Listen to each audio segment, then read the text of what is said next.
Bueno, bon dia, muy buenos días, good morning, bonjour. Benvingudes a la sessió d'avui de la trobada que organitza la xarxa europea de dones periodistes i comencem tard, així que començarem ja. Jo soc la Laia Serra del Sindicat de Periodistes de Catalunya i bueno, tinc el plaer, I have the pleasure, d'estar avui amb les ponents periodistes, dones implicades en la seva societat i amb les dones. I sense més trigar, comencem amb les intervencions.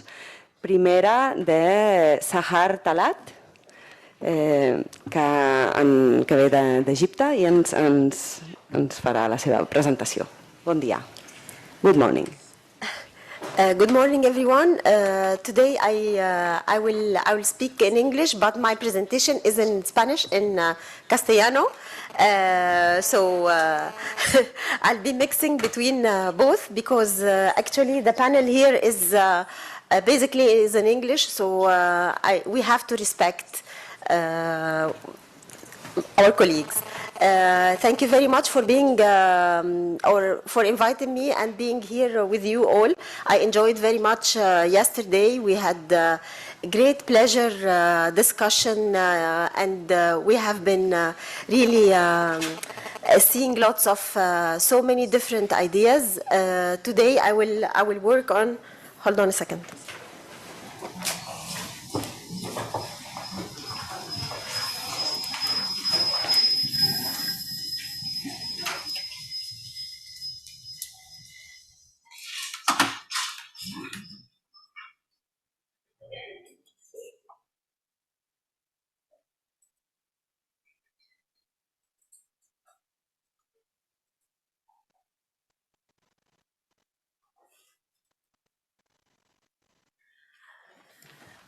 I would love to make an actualization about the situation of Egyptian journalists, how they are, where they are, how we can classify them, our perspective, and our future vision, and also, of course, all the challenges that they are facing. So first of all, I'm going to give you a quick vision regarding where we are now. So we have, as you see, so journalists and Egyptian journalists in the labor market, we can say that we have more than the parity. So we are nowadays we are seeing more graduated students that they are more than from 60 to 70% of journalists in Egypt. They are now women. And they are studying also this career, communication and journalism. We have the most important themes that they are discussing. We have general views, so they are working in all aspects of journalism. However, we do have specialized sections for women, for family, and also we have lots of online which is social media pages and social media communities regarding feminism. And feminism is related also from 2 points of view. First point of view, which is the NGOs who are working for women's rights, and they do provide Egyptian journalists to work on this field, and they do lots of training for the Egyptian journalists to tackle all topics regarding feminism. We have another aspect, which is the gender perspective in the national and private and governmental media, and this perspective of gender Sometimes it is developing and sometimes not. Until now, we don't have enough of centers of formation to give a complete formation for the Egyptian journalists, either from both genders, either men or women. And we have, of course, the criteria, the professional criteria and the integration of technology. Lately, for example, the pandemic was an excellent example for the Egyptian journalists to use technology. So they have been making their newsrooms online. They have been making all their meetings online as well. So their presence in their places where they should be working, it was not as essential as now, and it is related to their efficiency. So another point that I want to share with you, which is the new generation. And this new generation, we have the majority of them, they are extremely well oriented towards multimedia processes, and they do have different topics and different interests in their topics. For example, the new generation, they are never talking about the history of gender or the labor of women before and so on. The new generation, they go through and directly to the most important problems that we are facing nowadays, either in the society, in the street, problems such as sexual harassment, problems such as inequality, problems like environmental inequality as well, any problem that they do tackle, and they do tackle it in a different language. They do have another language that it is not the language that we are used to know as a journalist in general. There is also the differences of these generations is creating, if we can say, more of a gap between the feminist generation, the feminist journalist generation, the normal journalists who are working in politics or in economy and so on, and they don't have the gender perspective.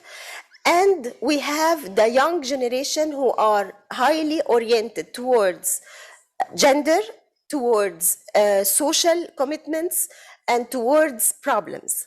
And this is like we have three main groups or three main communities now that we are seeing lately. So we have a direct and indirect effect towards the pandemic, and professionally, the pandemic was really helping so many people. They have been thinking that how the pandemic is helping and so on, but actually it was in the most positive perception that we have been seeing lately during this last 2 years. Egyptian journalists, they were afraid of technology, especially those journalists who have been working in national and governmental media. Now, all of them, they took lots of harsh training courses to get into the technology. They are lots of the, for example, the private media, they do let all the journalists to modify and to add or to remove contents from the platforms that they do have, and they do facilitate for them. So these are the modification in the process of the labor process or the market. They are working on modernizing new tools for their benefit, of course, and also those tools, they do help a lot the journalists to develop their talents and also to be fast in proceeding.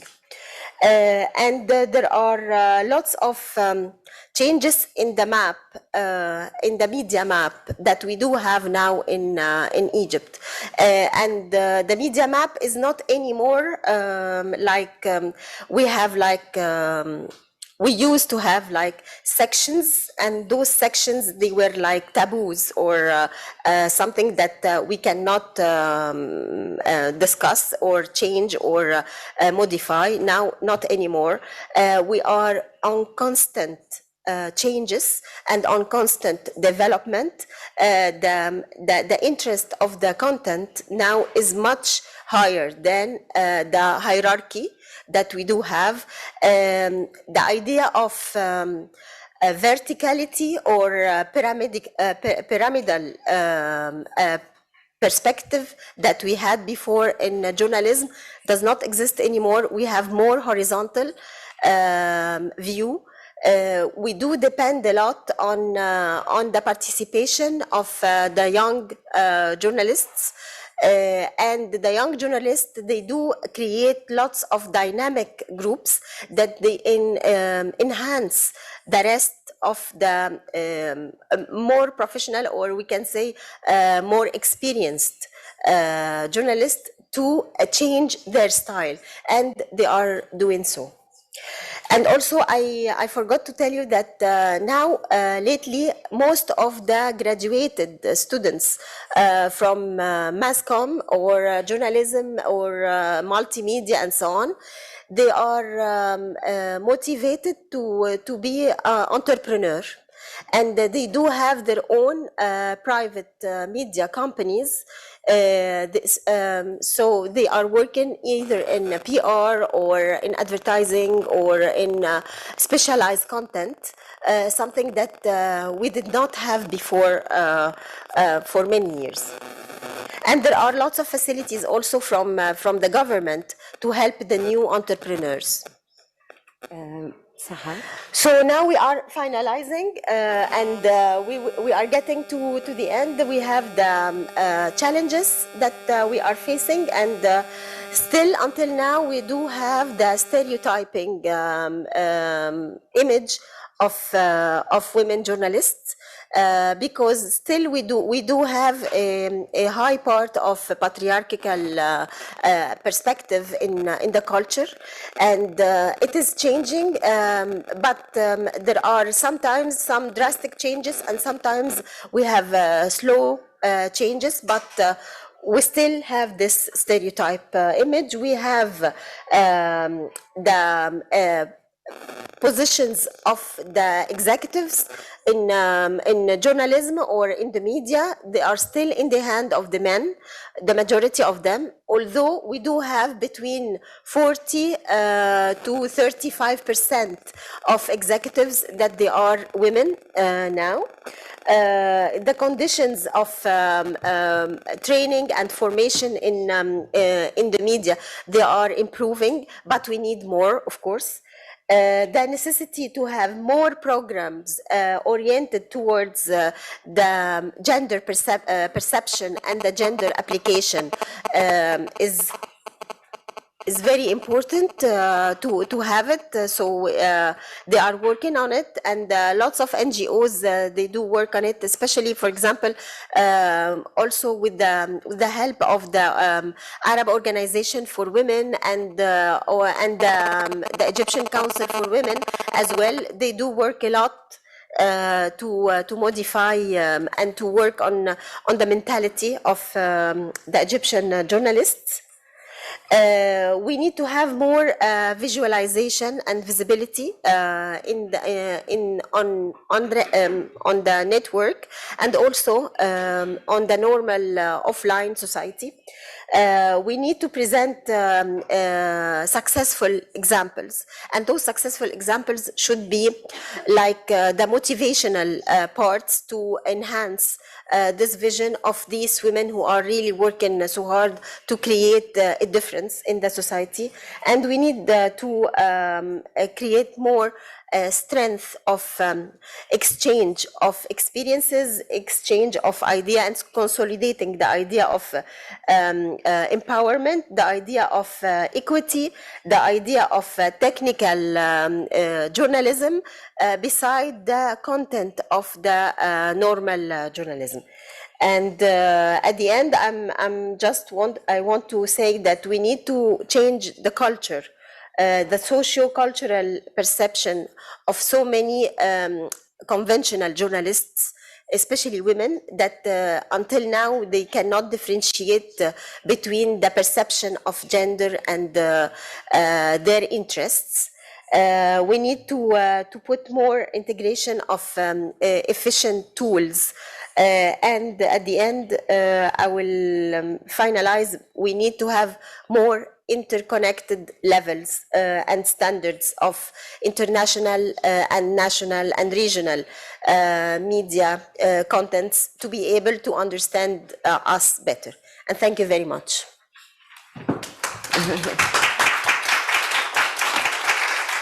Thank you. Thank you. Sahar Talat. And now your turn, Burcu Karakas from Turkey. Thank you very much. Hello everyone. You can hear my voice, right? And how many minutes do I have? Yes, I will ask you. It's on 10 minutes. 10 minutes, okay. Okay, I'll try to tell you Turkey in 10 minutes if I can. Okay, I'll try my best. Just to present, and then we will talk about later.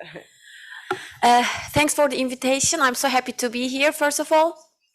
So I'm going to talk about the situation of the women journalists in Turkey, but of course, first I have to give you a perspective about the women's movement in Turkey. So I want to say this first, not in the end, but right now in Turkey, women's movement is the most powerful political movement in the country. We are I am also a part of the movement, but as a journalist, I'm talking here. It is the most organized movement. This is important because this means that the government is afraid of the feminists. Not only afraid, but they also hate us, and they also openly talk about this. So that's why I can tell it this obvious. So the political discourse in Turkey, it is affecting the practices. So what does this mean? It means that, I will talk about the Istanbul Convention, but before, in Turkey, when you have a look at the law, when we are talking about the women's rights, everything actually, okay, it's not perfect, but it's good on paper. When we are talking about the femicides and the other rights of women, we are not that bad. It's actually really good. But I'll give you this example from abortion. So abortion is legal in Turkey. It's up to 10 weeks, it's legal. Like if you are single or not married, it's okay. You can just go to the hospital, and if you're a single woman, you can say that I want to get an abortion.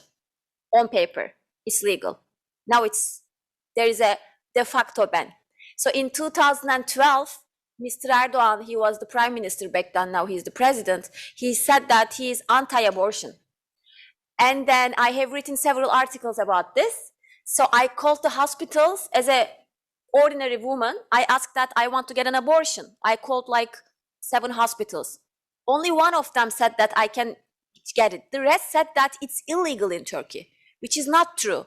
And I'm getting these answers from the nurses, the doctors. They say that it's illegal. No, it's not.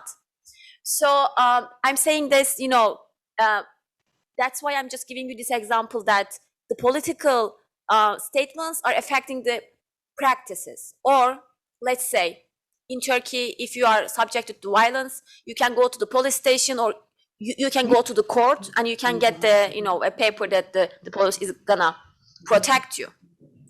So since with the start of this Istanbul Convention debates, now there is also again de facto, it's not banned, but in practice they don't do that. Yeah, you go to the police as a woman. I also did it as a journalist, like the undercover journalism. I went to this police stations. I said that I want to, my husband is gonna kill me, so can you just help me? They said that no, in the police stations we don't get your applications.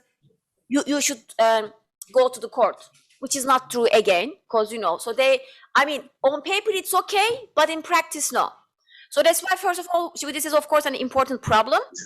And also, like, Erdogan says that women should have at least 3 children. He keeps saying this, for several years now. So the government has a very family-oriented policy, which means that they replace the woman at the heart of the family.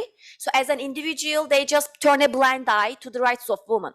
Like, I'm in Turkey, I am now a divorced, single, 35-year-old, I am 35 now, yes, woman living in Turkey. So they don't like it, they want the woman to be in the family. So, but at the same time, they can't force us out of the employment, because it's not going to be, of course, good for the economy. But still, so they have this, their main aim is that AKP is just family-oriented policies. So that's why they don't like the women empowerment. So that's why they abolished the Istanbul Convention. So everything now we are talking about in Turkey when it comes to the women's rights, it is the achievement of the women's movement. We have so many earnings, but the Erdogan's government is taking all the earnings back. So now the women are fighting for their, like, normally, it's like in Turkey, you always see that there's an improvement in the women's rights. Now we are trying to fight not to give them back our achievements. So, I mean, like, when we were having this debate on the Istanbul Convention, they were giving examples like Poland also is a country in Europe, and they also don't obey. I mean, Poland also is, it's the worst country when we are talking about the women's rights. It's the best country when it comes to the women's movement, but it's not the best country when it comes to the women's rights. So they were giving this stupid example saying that, also, like, now Erdogan wants to establish women universities. And then he gives the example of Japan. I mean, Japan also is not the best country when it comes to the women's rights.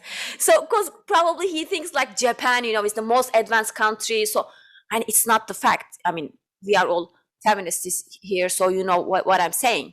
So, that's why, how many minutes? Okay, I'll come to the women's journalists. So, the Istanbul Convention, yes, it was a turning point, but I don't think, and I never see it like as a very, negative thing when we are talking about the women's movement and rights in Turkey. As I said, just because, yes, he and the government is trying to, they have waged a war against women. I can just say that. It's that simple. It's a war, women and the LGBTI, of course. But it's backfiring, because they are hitting, but the women's movement are just getting more powerful, so it's not working. So it's not the end of the world, when we are talking the abolishment of the Istanbul Convention. But of course, it's important. It was important, but now it's just, I think it's unified the women's movement more, and still the women are on the street and they are fighting, for the Istanbul Convention as well, So let's come to the woman journalist. So I am a woman journalist in Turkey and a feminist journalist now, working for 11 years.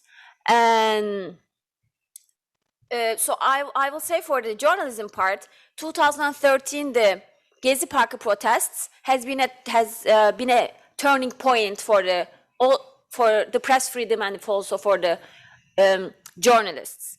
So why? I mean, it was a turning point for the mainstream media, as it happened in the Arab world during the, the Arab Spring.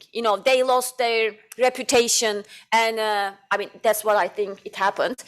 So that's the same thing happened in Turkey. And of course, there has been a cleansing, let's say. They fired the journalists after this protest because the government didn't allow the mainstream media to tell whatever they want. I mean, the media in Turkey, they never tell whatever they want, but it just became worse and worse. So many journalists were fired from the mainstream media, and when you have a look at the numbers, most of them are women journalists. Not surprisingly, it happens in every section of the.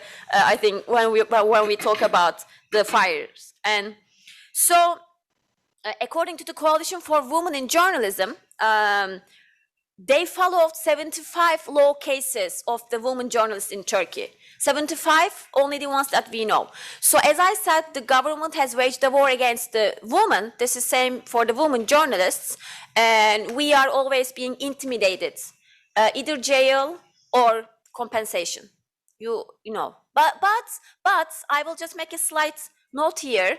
Like, you know, when they ask me about the situation of the women journalists in Turkey, well, I say now, of course, we have to talk about gender, but now just because everything is just so bad about the press freedom, now we are calm, like men and women, you know, it's more or less the same. I mean, probably, you know, what I'm saying, because, you know, as I said, they waged a war against women, they also at war with the press, and now for so long, more than 10 years.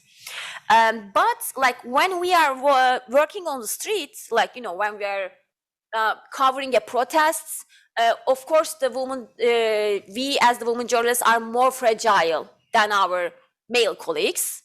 And they are also, they also feel much more comfortable cracking down on the women journalists.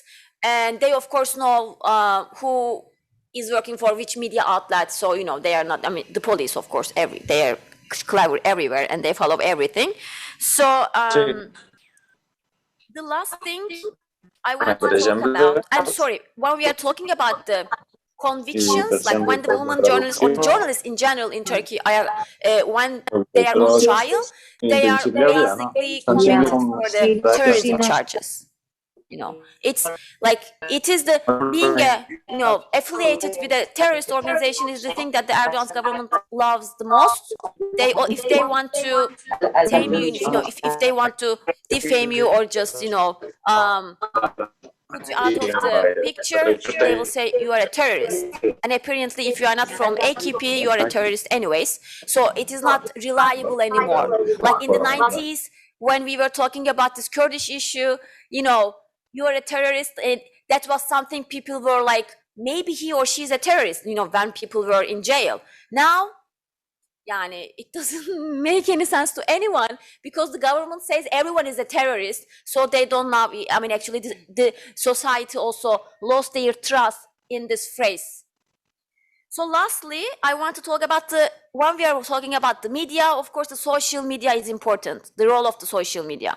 So I mean, of course, it has many dimensions, but I'll give two things. One, I want to show you about the positive side of the social media. So in Turkey, like every other problematic country, and I mean, you know, the justice system is broken. It's not working. It's horrible. And so what we see, women, they try to raise their voices on the social media. Let's say, I'll give you this example. There was this young woman.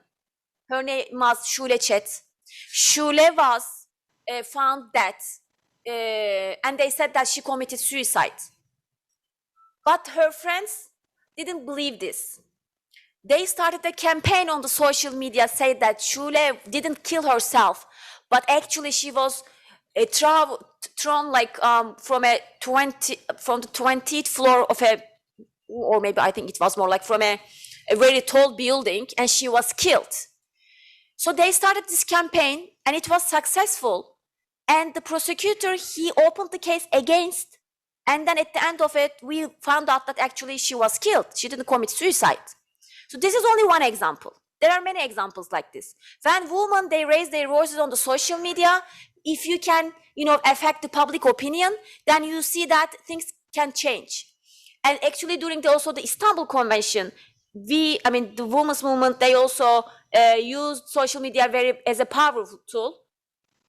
Okay, I mean, I wouldn't say it failed, but I think it made so much, you know, we also made our voice to the world. You know, everyone was talking about this. Yani. I know that many journalists came from other countries just to cover the Istanbul Convention debate. So social media is effective when it comes to the women's rights and the protests. But of course, the second one, like me, I will just talk about my personal experience. Social media also is a very, you know, non-pleasant platform, just because we are receiving threats and insults And when I say threats, it can be also like a death threat as well. I mean, I also received some death threats. And yesterday I was talking with Sisi that like my experience is that I am covering migration. I'm covering the Syrian migration now for so long. And every time, even if I write something like the Syrians are also human beings, I'm just giving, like it's crazy that you can't imagine what kind of comments I'm getting and the threats and the insults. It's crazy. It's not also happening to me, but again, the women journalists on the social media, they are so much open to threats. And I also actually received them. There was this, how can I say this? There was an organization in 1990s. They were cracking down on the Kurdish people. It's called JITEM, but it was state affiliated. So I received like some gun pictures and like bullets, this account sent me, he was saying, we are gonna kill you, blah, blah, and stuff. And of course I went to the court. I said that, this account is, I am, getting this death threats from this account. Of course, nothing happened. I mean, they never found out. And I wasn't the only journalist, but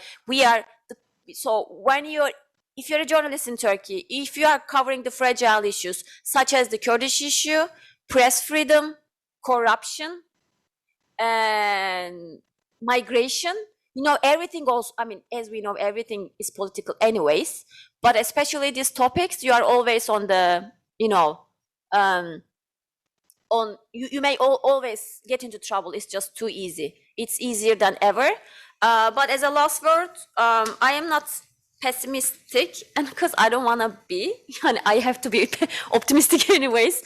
But I also don't want to say I'm hopeful, but I want to say that the reason that I keep my hope is the women's movement. And I am not saying just because I'm a feminist. Everyone in Turkey says that because we are always on the streets.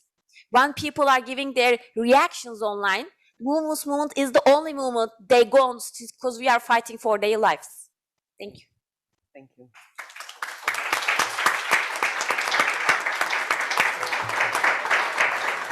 Thank you very much. And now we have, if I am not wrong, an intervention online.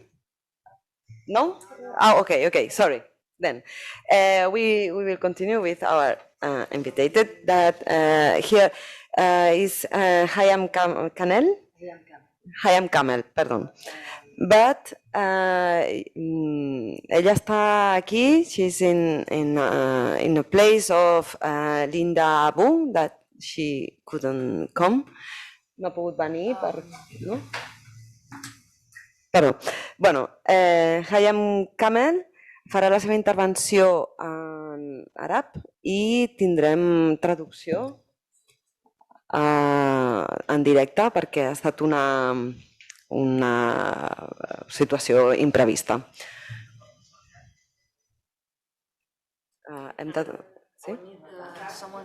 Hem de donar el micròfon. Ha estat una situació d'última hora, aleshores...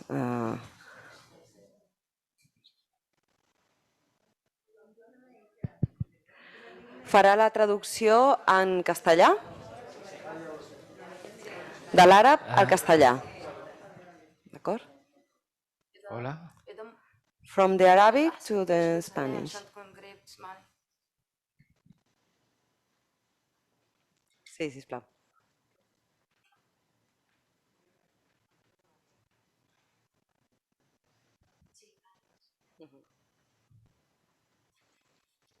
Hola. Hola. بداية مرحبا وشكرا على الدعوة. أنا هيام كامل، مذيعة أخبار في قناة ليبية تبث من هنا من برشلونة.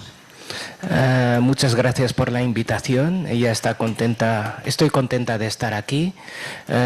Soy Hiam Kamel, presentadora en un programa de radio aquí en Barcelona. مش هناخذ من الوقت كثير، ولكن في مجموعة أشياء يمكن دول أخرى بعيدة عن الوضع في ليبيا، وأعتقد حنعطي شوية نظرة من البداية على الوضع في ليبيا كيف. No voy a cogerles mucho tiempo, os voy a explicar cómo es la situación de Libia, sabiendo que vosotros no estáis en Libia y os interesaría conocer la situación por dentro. في ليبيا لو تحدثنا عن الصحافة وعن وضع المرأة في ليبيا بشكل خاص غير منفصل عن السياسة.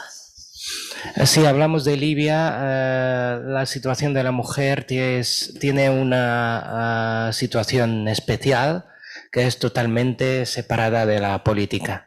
في ليبيا ما فيش دولة الآن، وكل الحديث اللي حيدور حول الحريات هو حديث عقيم. نحن ندور في دائرة مفرغة، والحديث حيكون عن مجموعة اعتداءات ومجموعة حوادث صايرة على المرأة، ولكن في هذه اللحظة بدون حلول. Si hablamos de Libia, es un país que no tiene Estado. No podemos hablar de libertades en Libia. Hablando de la mujer, su situación actualmente es muy ambigua y la política está en una situación, en un círculo vicioso. مثال بسيط، ليبيا الآن في حرية الصحافة رقم 165 ما بين 165 164 في حرية الصحافة بين دول العالم اللي هو 180 دولة. Sí, el ranking de Libia en la libertad de periodismo está entre el puesto 165 y 164. مثال بسيط جدا، أنا أعمل بمؤسسة فيها ما يقارب 41 مراسل رجل وفقط 3 نساء مراسلات. Un pequeño ejemplo, yo he trabajado en una institución mediática donde hay 141 hombres y hay solamente 3 mujeres.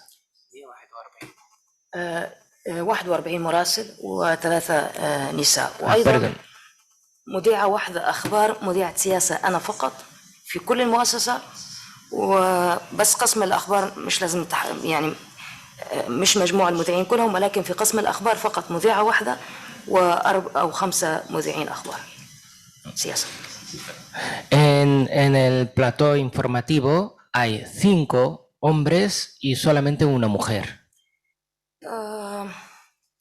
الحديث عن نساء كثيرات تعرضن لاعتداء بمجرد الحديث عن السياسة ومجرد الحديث عن حتى اعتداءات بسيطة كان جنسي. عندنا تبوهات زينا زي الدول المجاورة مصر وتونس وكل الدول، عندنا تبوهات صعب الحديث فيها، سياسة، الدين، العرف الاجتماعي. مش هنطول عليك مش Respecto a los abusos, hay diversos abusos respecto hacia la mujer periodista sobre todo. Hay todo tipo de abusos, incluidos los abusos sexuales, y lamentablemente en este país no se puede hablar de estos temas porque son temas que se consideran como tabúes sociales. تقريبا 55 كاتب وكاتبة أو يعني كاتبات أكثر من هم كتاب، حنتطرق للاعتداءات اللي صارت للكاتبات، هربوا أو فروا من ليبيا من بعد الثورة ومن بعد ما صار في انقسام في الوضع، في ميليشيات وفي جيش في الشرق وفي ميليشيات في الغرب، ما فيش دولة. Hay 55 redactoras que han tenido que salir del país por los abusos que han sufrido. El país está fraccionado entre 2 milicias, no existe un Estado, hay una situación de conflicto continuo. عندنا مؤسسات داخل ليبيا، روابط ونقابات صحفية، وعندنا مركز لحرية الصحافة، ولكن مقره في مصر مش موجود في ليبيا. Existen sindicatos y asociaciones y plataformas que defienden a los periodistas libios, pero están situados actualmente en Egipto y no están en Libia. من 2016 و 2017 كان في اعتداء على وسائل إعلامية 4 محطات وبما فيهم مقرنا احنا مقر القناة 218 في مدينة طرابلس تم إغلاقه واقتحامه، وكان في حتى حرق لمؤسسات داخل ليبيا يعني.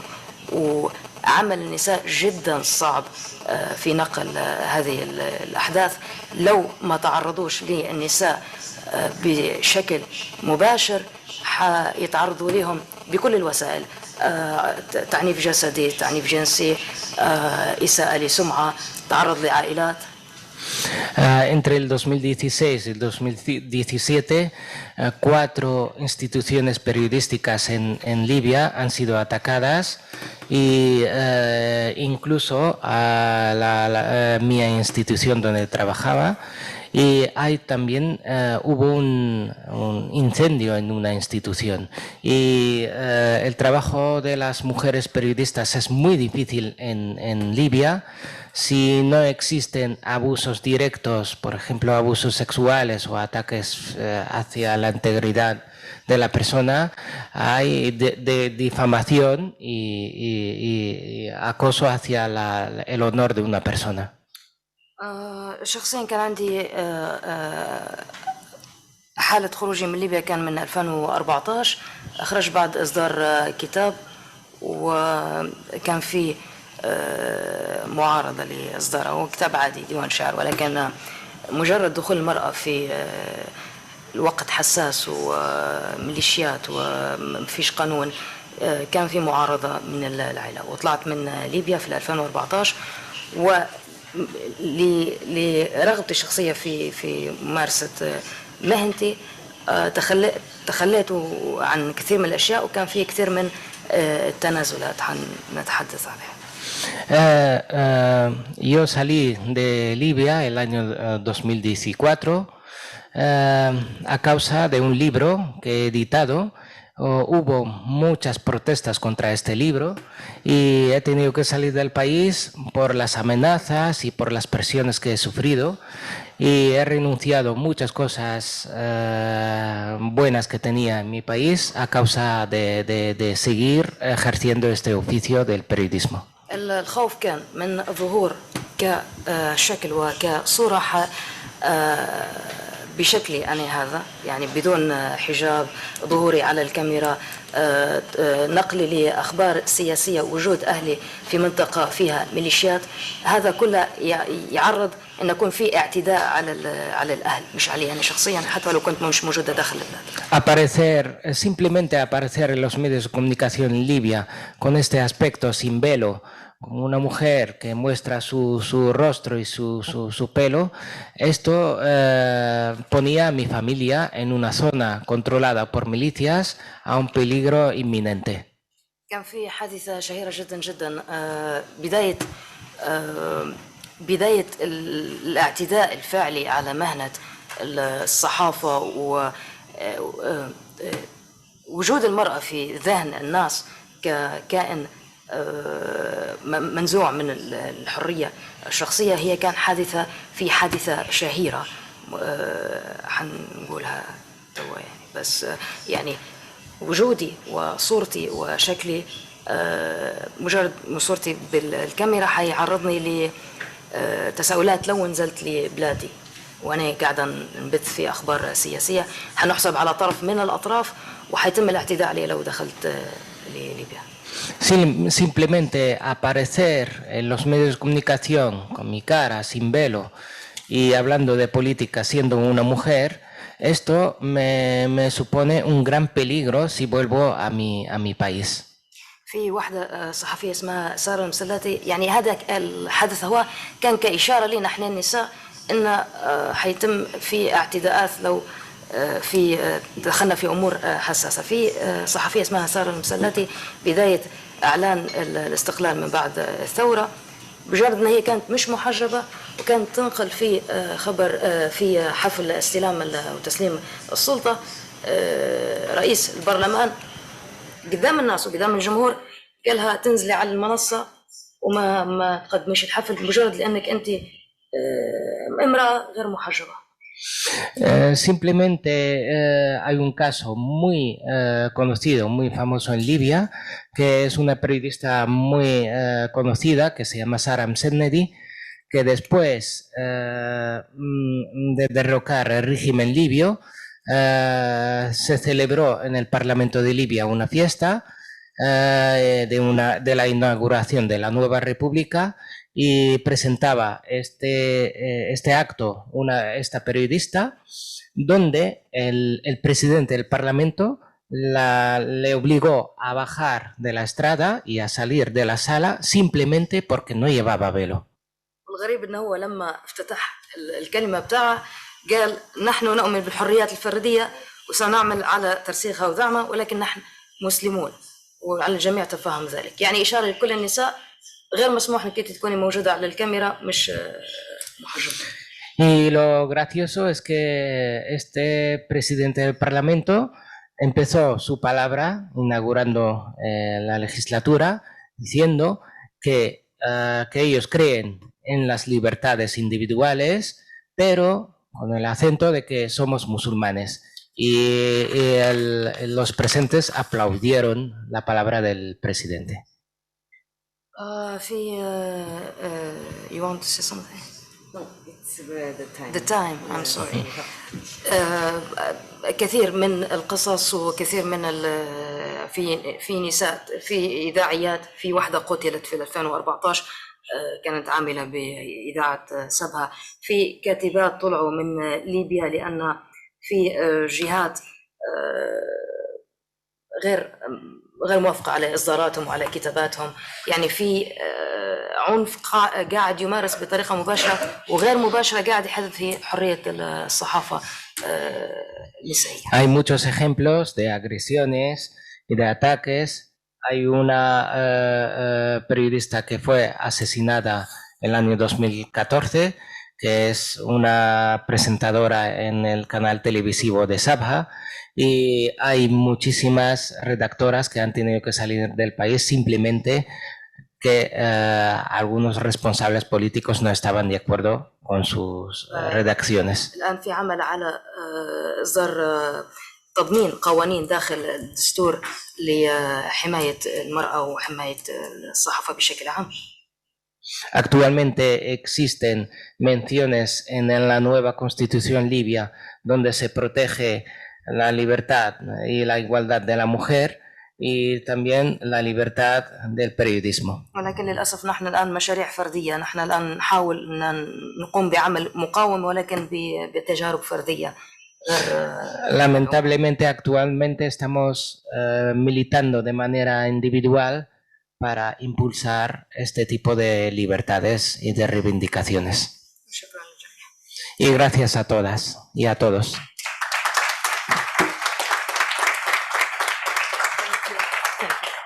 Thank you very much. Muchas gracias por la traducción también, por facilitar la comprensión. Y ahora pasamos a nuestra siguiente ponente, que es Borka, perdón, no sé muy bien si lo estoy pronunciando bien, Rudić. Ella hará su participación, ha tenido problemas con ella está en Bosnia-Herzegovina y ella tenía problemas en Sarajevo de electricidad, pero se ha podido conectar por teléfono. No sé si ya la tenemos en línea. Borka.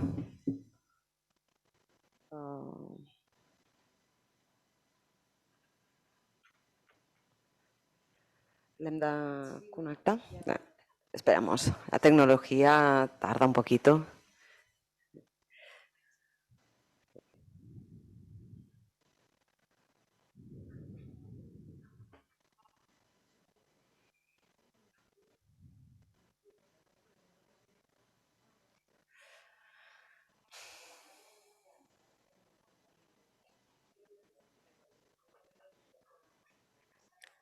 Sí, pasaremos, por ahora pasamos a la siguiente ponente, después volveremos a conectar con Borka Rudić de Sarajevo y ahora conectamos con Zuliana Laínez,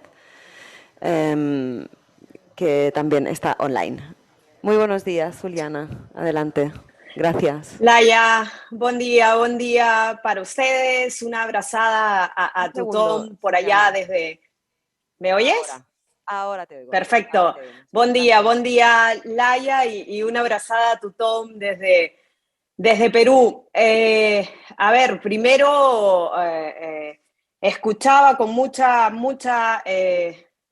expectativa a las colegas que me antecedían en la palabra. La verdad que la convocatoria propia del panel que habla de la situación profesional no podía estar mejor reflejada que por los testimonios de quienes me han antecedido.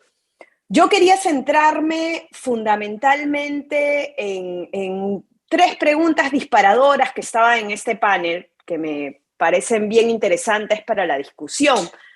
Hay una primera que dice, ¿dónde estamos las mujeres periodistas? Y como mujeres periodistas, estando en América Latina, en Oriente Medio, en Europa, en América del Norte, quizás si nos hacíamos esta pregunta en la época prepandemia, lo más probable es que nuestra respuesta, con sus diferentes matices, pero nuestra respuesta casi siempre era, hemos avanzado, pero es insuficiente. Pero si nos hacemos esa pregunta hoy, en medio de una pandemia que todavía no ha terminado, y miramos, por ejemplo, el indicador de los temas de empleo de las mujeres en un continente como el mío, en América Latina, lamentablemente lo que tenemos son retrocesos de casi una década, ¿no? O sea, hace muy poco la Comisión Económica para América Latina y el Caribe, la CEPAL, decía que en cuanto a trabajo de las mujeres, producto de la pandemia, América Latina ha retrocedido 10 años y que nos tomará prácticamente eso, recuperar los índices que teníamos en época prepandemia. Y esto no es ajeno al trabajo de las mujeres periodistas. Y por algo puntual, independientemente del continente en el que estemos, los trabajos de las mujeres son siempre los trabajos más precarios. Y ese es un indicador que es común en cualquiera de nuestros espacios. El gran problema es que las crisis, y estamos en una crisis multinivel, que no es solo una crisis sanitaria, económica, social, una crisis a todo nivel, afecta de manera puntual al trabajo de las mujeres. Yo quería mostrarles, si la tecnología me deja, que imagino que sí, quería mostrarles los resultados, pero sí, veo que sí lo están viendo. Los resultados de una encuesta que hizo la Federación Internacional de Periodistas entre el 19 y el 30 de junio del año pasado a periodistas en todas las regiones para detectar cuál era el impacto particular que estaba teniendo la pandemia en el trabajo de mujeres periodistas. Yo las invito, no tengo mucho tiempo para desarrollar todos los índices de la encuesta, pero invito a las compañeras a que puedan revisar el documento. Pero hay dos cosas que me parecía clave traer a la discusión si hablamos desde la perspectiva de la actividad profesional de nuestras compañeras.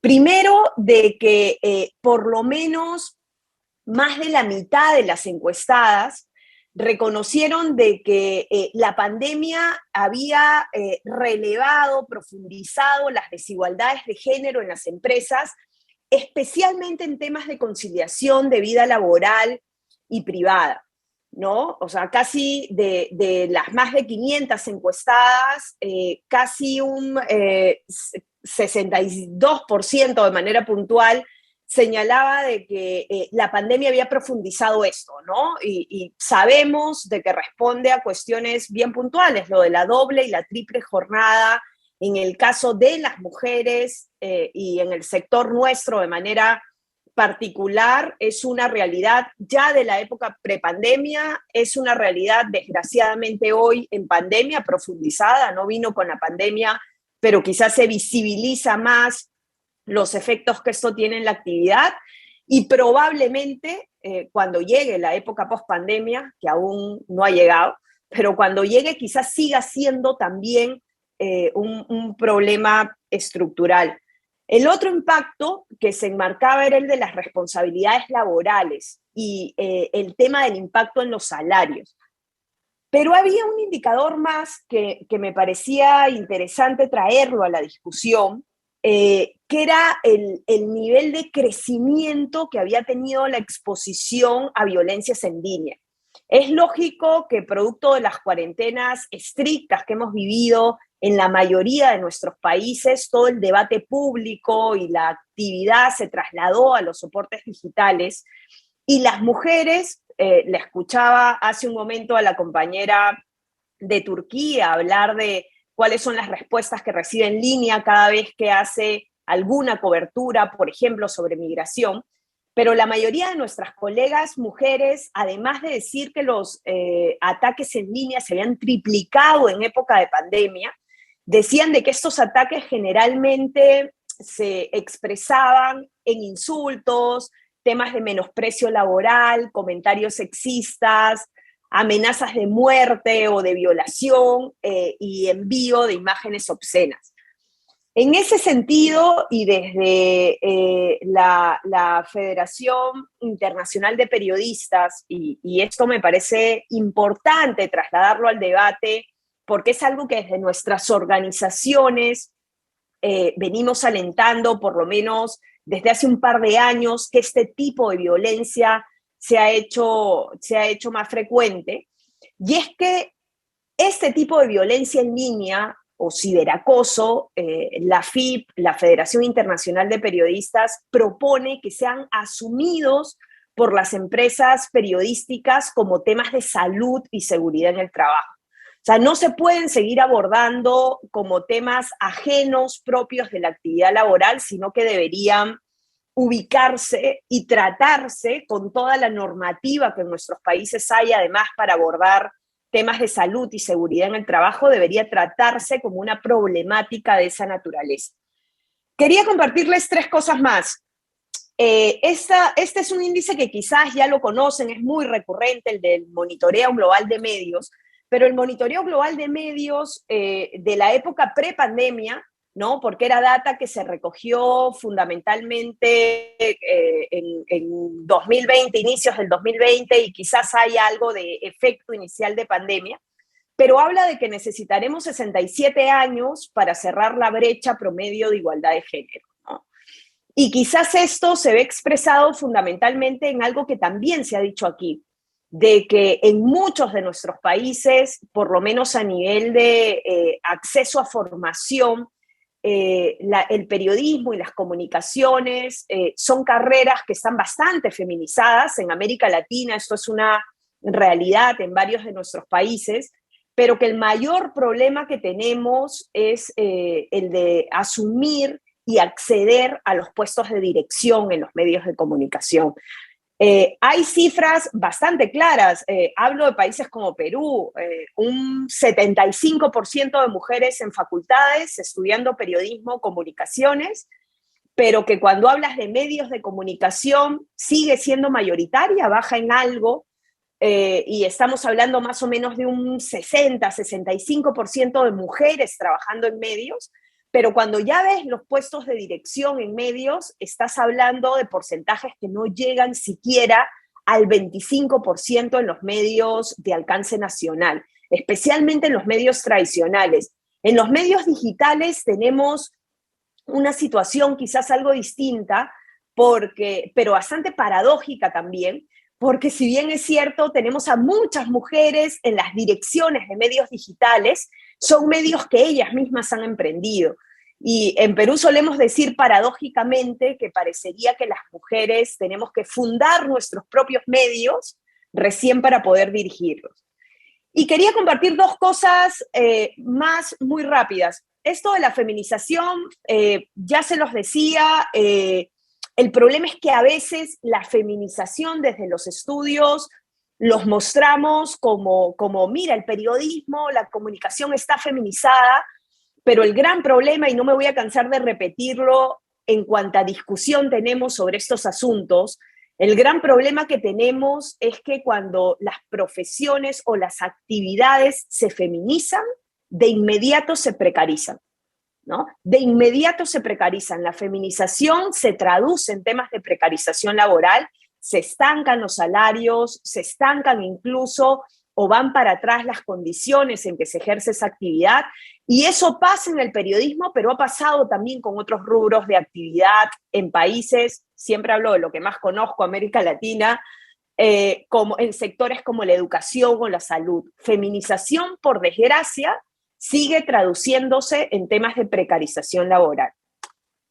Y esto segundo, si vamos a hablar de temas de aspectos profesionales en la actividad, a mí también me gusta siempre ponerlo sobre la mesa, porque a veces hablamos muchísimo de los impactos que puede tener emocionales, laborales, el tema del acoso y el hostigamiento sexual, que es una y por lo menos, no voy a decir si ha crecido, diría que ahora se visibiliza a un nivel brutal, ¿no? Y es positivo que se visibilice, pero el gran problema es que a veces lo medimos solo desde las consecuencias emocionales, físicas que pueda tener, y hay una variable que deberíamos analizar también cuando hablamos de temas de romper techos de cristal y techos de concreto en países como los nuestros, ¿no? Que decimos, ¿por qué las mujeres no llegan a altas responsabilidades en los medios de comunicación? Y deberíamos empezar a medir el impacto que tiene el acoso y el hostigamiento en el progreso profesional. Porque hay muchas colegas que cuando son víctimas de acoso y hostigamiento, y al no recibir ni siquiera el respaldo del medio de comunicación para iniciar una investigación interna de lo que se está denunciando, por lo que deciden es por abandonar los puestos de trabajo. Entonces salen de un medio, van a otro y toca un poco empezar desde cero. Entonces no hay forma que hagas carrera dentro del medio de comunicación, porque temas de acoso y hostigamiento están teniendo un impacto brutal en el hacer carrera y hacer ascenso profesional dentro de los medios, porque ni las empresas y muchas veces desde los estados no hay mecanismos para que puedan investigarse y puedan ser y no deban ser revictimizadas justamente quienes denuncian este tipo de casos. Pero me parecía interesante meter a la discusión el tema que más allá de todo el impacto que pueda tener emocional, veamos también el impacto que el acoso y el hostigamiento está teniendo en temas de progreso profesional. No me quiero ir mucho del tiempo, solo dos cosas finales. En temas de acoso y hostigamiento, y en esto voy a insistir también un montón siempre, porque quizás vengo de una federación internacional sindical y es una de las banderas que vamos agitando con mayor fuerza en los últimos años, pero tenemos a mano un buen instrumento para que estados, empresas de comunicación y organizaciones asuman responsabilidad sobre temas de acoso y hostigamiento que son tremendamente prevalentes en un sector como el nuestro, y deberíamos seguir haciendo lucha desde nuestros espacios para que nuestros estados ratifiquen el convenio de la Organización Internacional del Trabajo sobre temas de violencia y acoso en el mundo del trabajo. Solo dos cosas finales. Una de las preguntas disparadoras también era cómo o cuáles son los retos que vienen para adelante.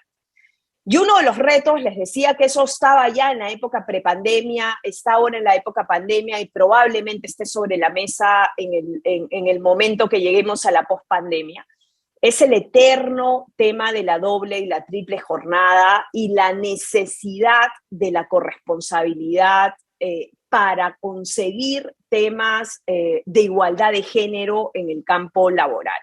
O sea, en países como el nuestro, y a mí me ha pasado un montón de veces que todavía vas a determinados lugares y las trabas vienen desde estas estructuras culturales, si tienes hijos o no, si estás en edad fértil y pretendes tenerlo, de si no se te puede asignar determinada actividad en la cobertura informativa, profesional.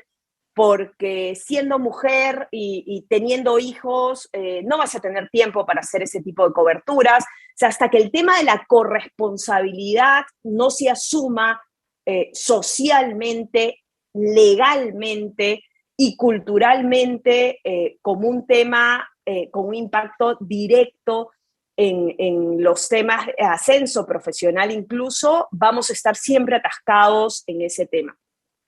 La sobreexigencia la pongo en los retos, porque creo que esto también es una realidad en casi todos nuestros países. A las mujeres se nos exigen unas hojas de vida impresionantes para acceder a responsabilidades laborales, gremiales o sindicales. Y es más, no es solo la sobreexigencia externa, es también la sobreexigencia que como mujeres periodistas tenemos cada vez que asumimos algún tipo de responsabilidad. Y el desgaste emocional que esa sobreexigencia, incluso interna, que se nos ha autoimpuesto culturalmente, también tiene mella en temas de actuación laboral y de la posibilidad de asumir responsabilidades en el entorno propiamente del mundo del trabajo, en el entorno laboral. La violencia particular contra mujeres periodistas, los temas de acoso digital hoy son prioritarios en casi todas nuestras organizaciones porque es una de las violencias prevalentes y hay que asumirlas como temas de salud y seguridad en el trabajo. El abordaje no sexista en la prensa generalista también es clave para alcanzar equidad de género, el poder transformador que puede haber desde el trabajo que hacemos como mujeres periodistas en los medios en los que trabajamos, de la forma como mostramos la realidad, también aporta a acortar esas brechas de las que hoy todavía tenemos que dar testimonio. Y pongo en la mesa finalmente el tema del periodismo feminista. Hay países, en Perú, empiezan a darse debates ya con mucho más ahínco. Acá la verdad que estamos viviendo un fenómeno que creo que también se replica en varios de nuestros países. Escuchaba a alguna de las panelistas que me antecedían hacer hincapié en esto. En Perú estamos viviendo un renacer de un movimiento feminista con una cara muy joven, con gente adolescente, implicada en colectiva feminista, que también se está reflejando en la forma de hacer periodismo. Aquí hace 10 años era muy difícil hablar de un periodismo feminista. Es más, siempre nos contraponen con esto de que activismo no es periodismo, y todavía esos debates algunos intentan ponerlos sobre la mesa, pero cada vez más tenemos mujeres periodistas, estudiantes de periodismo de los últimos ciclos de universidad, que están haciendo una apuesta franca y directa por un periodismo feminista que también pueda transformar y acortar esas brechas de las que cotidianamente estamos hablando. Yo inicialmente lo dejaría ahí porque creo que voy mega sobregirada de tiempo, pero quería compartirles esas reflexiones. Gracias. Gracias. Bueno, muchísimas gracias, Zuliana. Tú no nos has visto, pero yo estaba haciendo un poquito de intentar acortar, pero no pasa nada. Tenemos 7 minutos para hacer un poquito de, bueno, recoger las impresiones. La alargaremos, si nos importa, 5 o 10 minutitos más para poder pues eso, tener las participaciones del público. Tenemos que bueno, disculpar que no podremos conectar con la siguiente ponente, que es Borka Rudić. Ella, bueno, me perdonará la pronunciación de su nombre, que no he podido saber bien cómo se pronuncia, pero ella está en Sarajevo y no ha podido conectarse finalmente. Así que ella, pues como periodista radiofónica, especialista en producción, realización de programas de radio y resolución de conflictos, pues para saber su participación en esta jornada, las personas que estéis interesadas, pues ya compartiremos su ponencia y su intervención, ¿de acuerdo? Entonces, sin más, si alguna de las personas que estáis tanto aquí en presencia como desde el chat, me imagino que también podréis hacer preguntas a las ponentes. Si os parece bien, vamos recogiendo un poco las preguntas que haya para que luego las podamos contestar, ya que vamos cortas de tiempo. ¿Os parece bien? A las ponentes. Sí, hay una pregunta del público. Le pasamos el micro. Vale. Bueno, Gracias. muchas gracias. Ha sido una mesa espléndida y hemos ido de lo importante que es lo de la formación en las facultades o las escuelas de comunicación y que el incremento de las jóvenes y lo importante también trabajar con la mentalidad de las jóvenes, y ahí se me ocurre que igual sería bueno establecer una red o las organizaciones estudiantiles de nuestras universidades, facultades de la zona, de la región, que se pongan de acuerdo y demás. Luego, la segunda intervención, bueno, vamos de un problema sobre la mental, que uno también con la tercera, a ver si digo bien, la de Burau y la de Ayam, perdonen mis pronunciaciones, pero es un problema que también lo tenemos aquí, que es un problema de mentalidad y de cultura. Si esto, creo, no sé si pensáis lo mismo, si esto no se trabaja, no se transforma, etcétera, vamos a tener distintas gradaciones en lo que estamos padeciendo incluso aquí ahora, ¿no?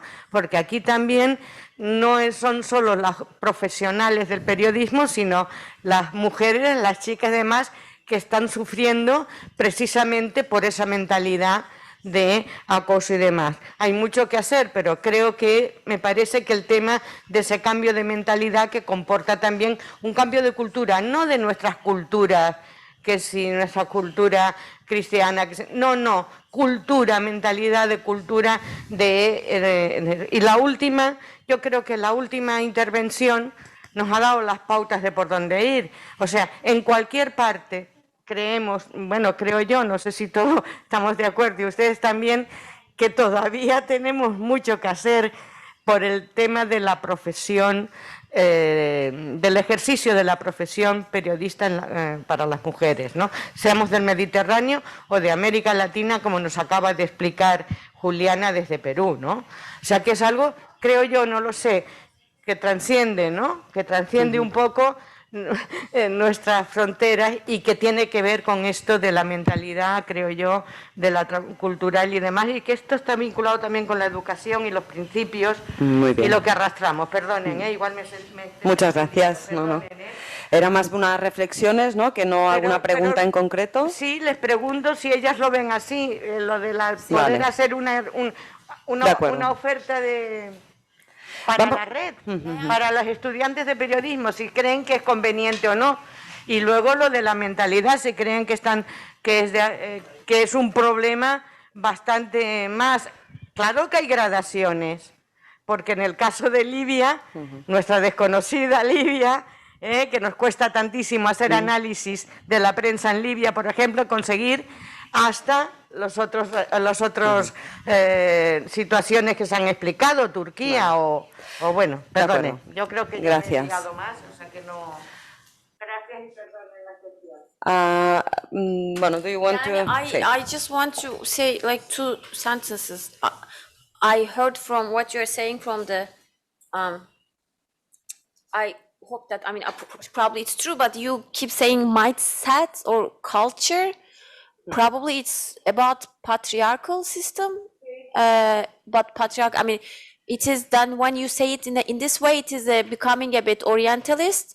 So when we are talking about the women's issues, it's not the mindset or the culture, but we are talking about the patriarchal. So maybe just it will be better if we put it this way. I mean, I'm not saying, we are having this problem just because Turkey is a country from the Middle East or they have this is also true, but when we are talking about the woman issue, it's more about the patriarchal system, I guess. So probably that's what also you were trying to say, but I don't prefer saying culture in that way.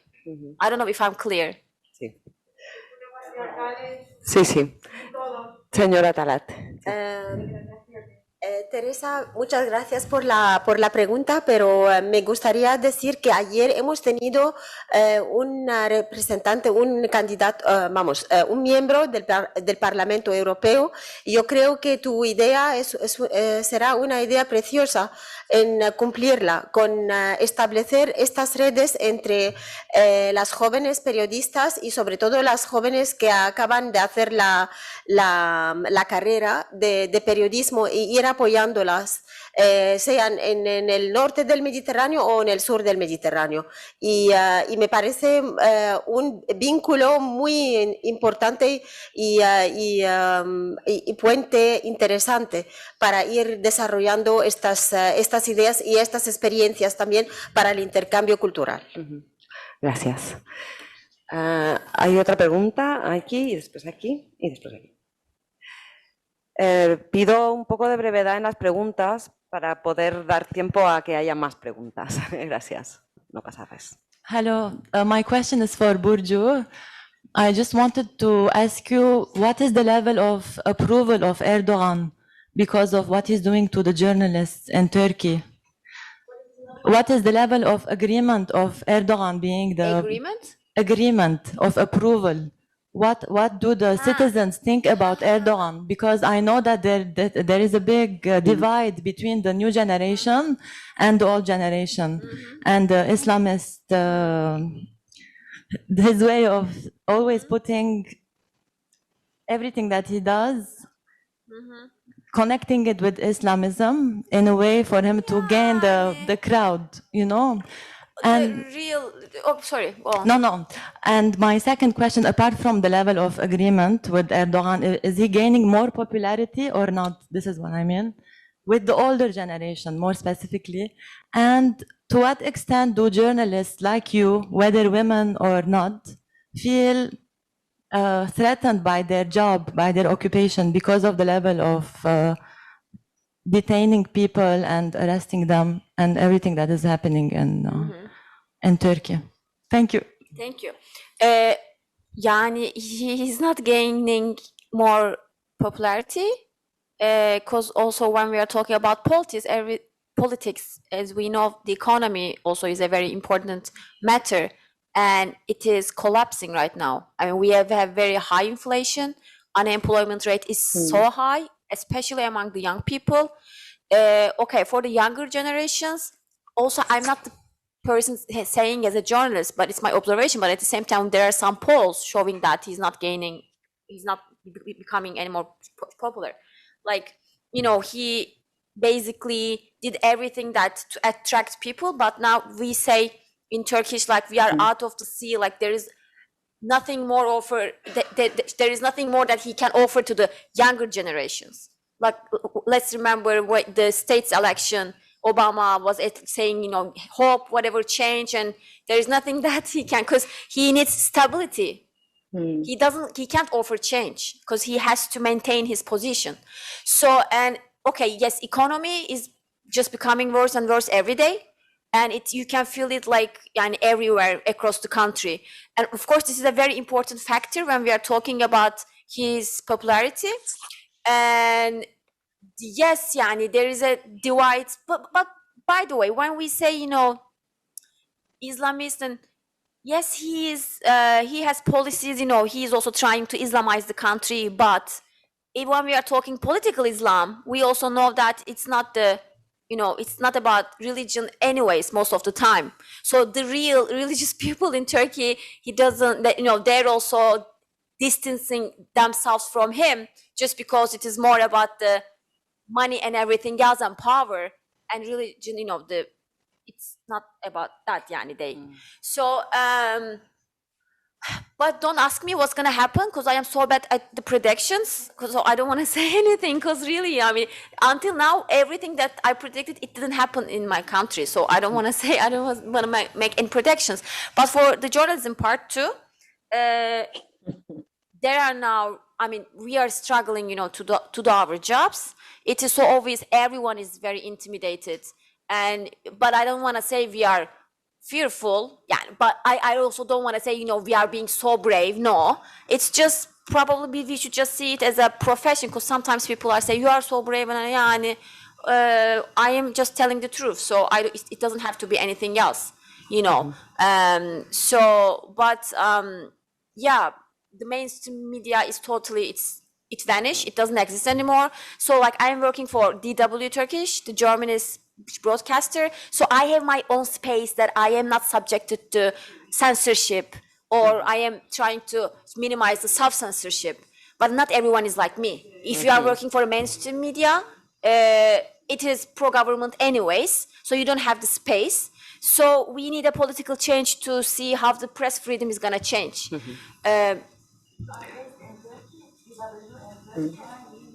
Yes. I'm in Istanbul, yeah. But our news editors, they are based in Bonn, in Germany, but they don't intervene, the editorial part. So, yeah, I mean, it's complicated, but as a last word, yes, the economy is affecting everything. And the young people, they are really not happy about that. Because right now, being a college grad, it doesn't mean anything. And it doesn't mean that you are going to be employed, so they continue their studies for the masters. That doesn't mean anything at all. So now we see people, also my friends, they left Turkey for Germany. They go to France, they go to some other, we also see a migration, but this is like not the one that we have seen, now it's the white collar people who migrate, like the educated one. Like we were talking yesterday with Neriman, she was saying it was the same thing for Lebanon. Now people are living in Lebanon, so we have the same thing, unfortunately, now in Turkey. Thank you. Yes, please. Espera, wait, I have a list. I te apunto. Thank you. Good morning. I'm Ala Karaja from Palestine. I have a question about journalism and freedom of journalism to Sahar in Egypt. Actually, it's very obvious that we can see that the most important, let's say, famous journalists, especially who presented on TV, are pro-government, and in every issue they speak like they are the speaker of the government or the government voice. So what do you think about this? Are they forced to do this, or they are afraid of losing their job? Maybe they don't have choices. And what about the others who criticize the government policy or the president policy, Sisi, of course? Are they getting any threats? Maybe, as we know about this happened, of course, the past years, also as in Turkey. Thank you. Yes, I will ask to make all the questions if you agree. So then we can, because we are short in time. Thank you. And later on they will answer you. Okay, Lidia, please. Okay. Sí. Yo no sé si Bursu y Hayam cubrieron las revoluciones árabes que se hablaba ayer, pero Sahar sí. Yo muy cortito quisiera saber, ya sabemos lo que han ganado o perdido las periodistas, pero las mujeres en general de la sociedad, ¿qué mejoras tuvieron con las primaveras árabes? La vida. No, aquí, por favor, la señora de Lila.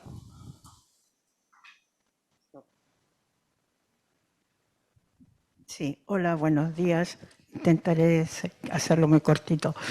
Hace pocos meses, en junio concretamente, se tuvo información de un programa de espionaje a periodistas. Esto ocurrió en Marruecos, concretamente. De ahí partió la información. Se llamaba el programa Pegasus y, según recuerdo, pues fue un programa desarrollado por israelíes.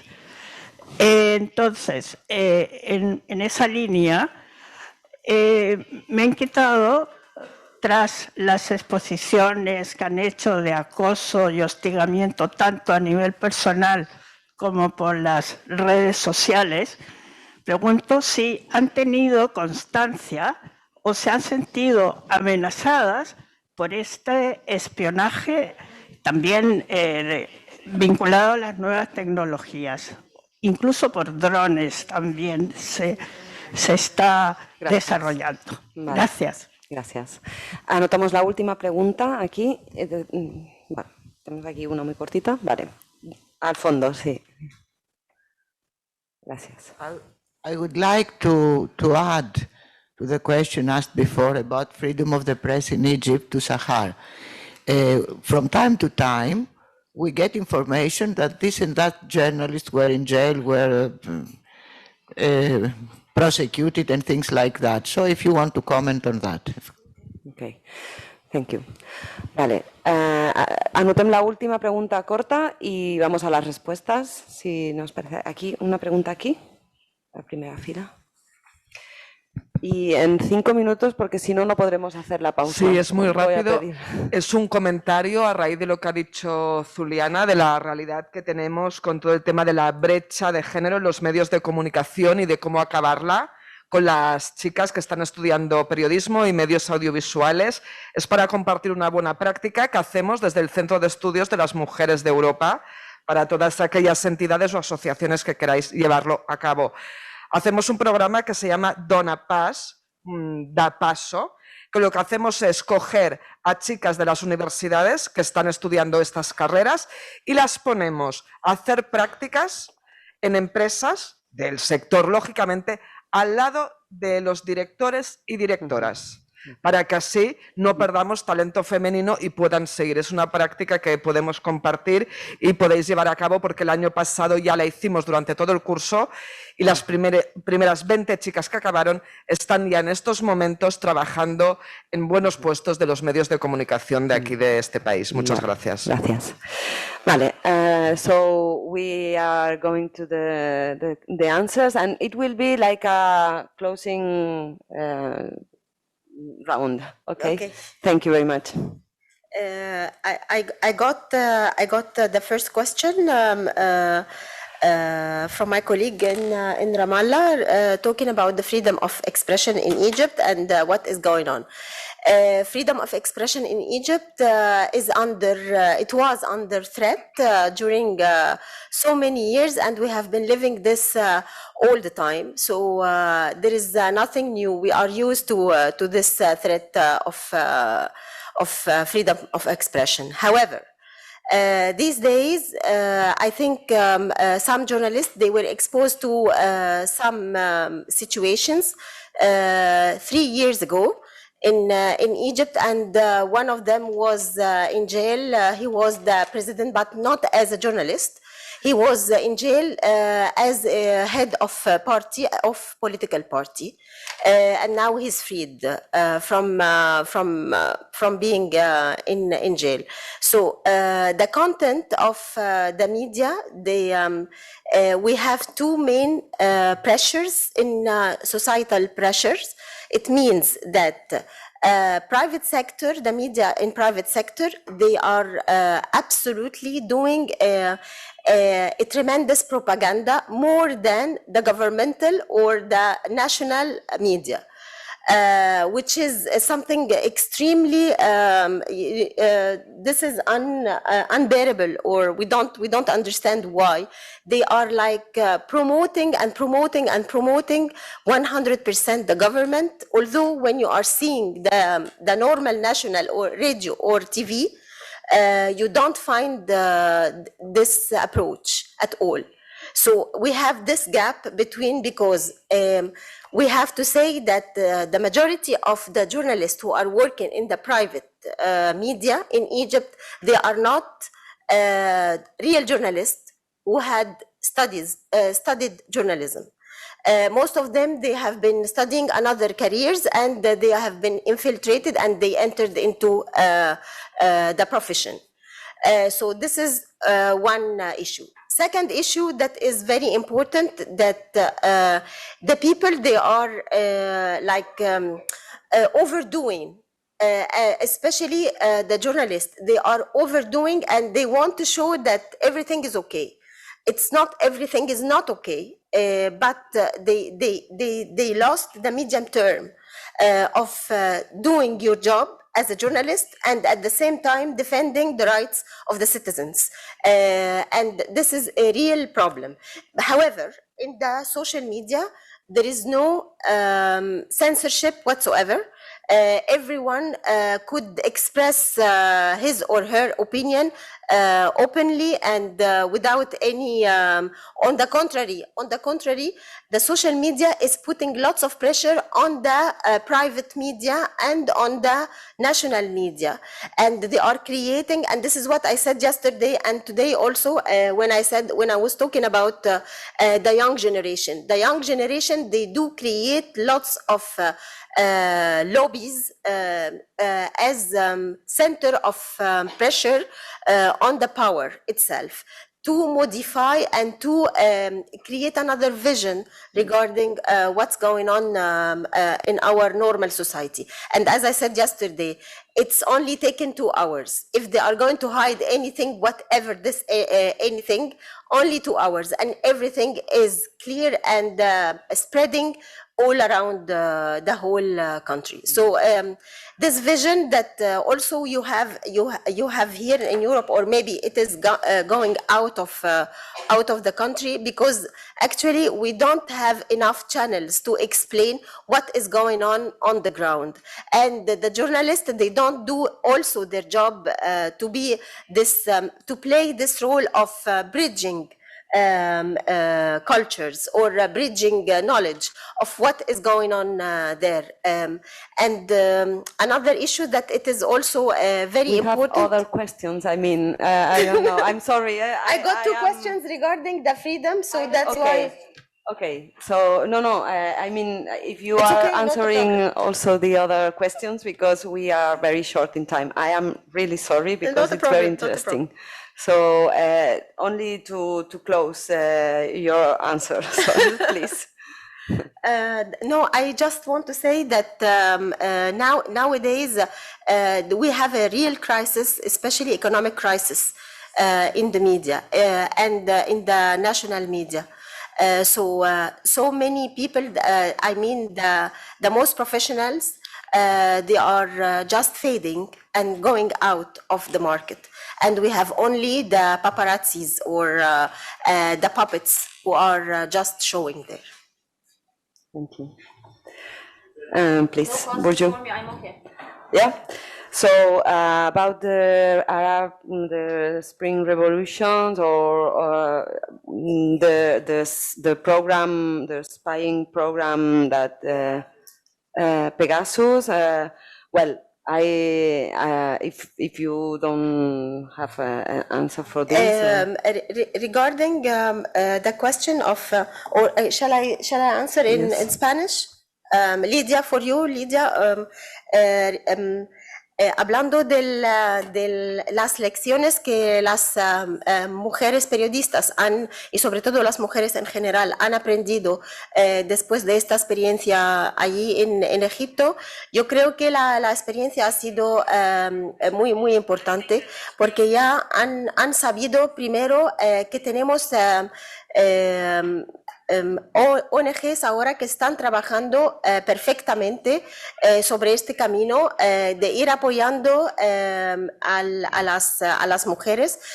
También tenemos a centros de formaciones para periodistas que está también desarrollando en una línea paralela a la línea oficial, si podemos decirla así, que tenemos muchas iniciativas de muchos grupos de mujeres y sobre todo de jóvenes que han aprendido muy bien la lección y no quieren repetirla, que había muchos fracasos, pero estos fracasos nos han ayudado mucho a ir trabajando desde abajo, no desde arriba.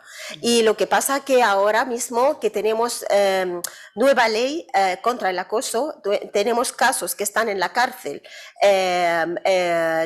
por acoso sexual, porque Egipto ha tenido un nivel bastante alto, que era el segundo país después de Afganistán en acoso sexual desde hace más de 7 o 8 años, y ahora esto ha bajado muchísimo y ha mejorado la situación, tenemos a proyectos para ir formando a las niñas y niños en los colegios. También tenemos cursos en las universidades y entre ellas en mi universidad, que estamos haciendo muchos cursos para todo el sistema de acoso, qué significa esto y cómo ir evitándolo. Y creo, vamos, el camino es bastante largo. No estoy dando ninguna imagen así imaginaria o que no corresponda a la realidad. Hay un esfuerzo tremendo de muchísimas mujeres que probablemente no salen en las pantallas ni salen por las redes sociales, pero están trabajando y lo están trabajando conjuntamente con otras y sobre todo desde la perspectiva de las zonas rurales, que ha sido unas zonas completamente abandonadas, que nadie estaba interesado en estas zonas y sobre todo en la parte del sur de Egipto, con sus ideas convencionales y con su cultura cerrada. Entonces, todo esto es un paso tremendo durante estos 10 años, que es bastante ya pero todavía seguimos luchando, pero sí que es un paso importante. Y últimamente lo que ha pasado desde hace ya como 2 semanas, que hemos podido tener como a 70 nuevas juezas egipcias, una cosa espectacular, que las juezas estaban luchando desde hace más de 20 años para que obtengan la oportunidad de estar en todas las cortes, y ahora sí que están en todas las cortes. Entonces, yo creo que desde este punto de vista, pues la revolución ha sido muy en favor a la labor de la mujer. Y para los drones, para terminar... hay que cortar. Tenemos 10 minutos de pausa y seguimos hablando fuera y en otros espacios. Muchas gracias.